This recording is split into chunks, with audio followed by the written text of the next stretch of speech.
இந்த கரூர் மாவட்டத்தில் ஒரு மந்திரின்னு ஒருத்தர் இருந்தார்ல, இப்ப ஒரு மந்திரி இல்ல, ஆனாலும் மந்திரி மாதிரி. நான் யாருன்னு உங்களுக்கு சொல்லிதான் தெரியணுமா என்ன? ஒரு க்ளூ ஒண்ணு கொடுக்கலாமா?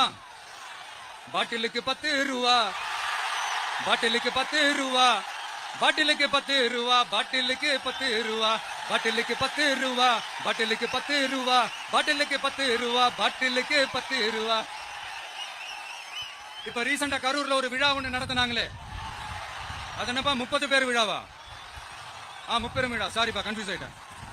அந்த விழாவில் மாண்புமிகு சிஎம் அவர்கள் இந்த மாஜி மந்திரியை பத்தி உச்சி மேல தூக்கி வச்சு மெச்சினதெல்லாம் நம்ம காதால கேட்டோம் இல்லையா? இதே சிஎம் அவர்கள் இதே கரூருக்கு வந்தப்போ, எதிர்கட்சியா இருந்தப்போ, அந்த மாஜி மந்திரியை பத்தி என்னெல்லாம் சொன்னாரு, என்னெல்லாம் கேட்டாரு. ஐயா ஃபேக்ட் செக் நண்பர்களே, இதெல்லாம் நீங்க பெருசா ரிசர்ச் பண்ணணும்னு அவசியமே இல்ல. யூடியூப் ஓபன் பண்ணி பாருங்க, தெரிச்சிருவீங்க, மிரண்டுருவீங்க. இந்த திமுகவுக்கு இந்த மாஜி மந்திரி இப்ப என்னவா இருக்கிறாரு அப்படின்னு மக்கள் பேசிக்கிறாங்க தெரியுமா?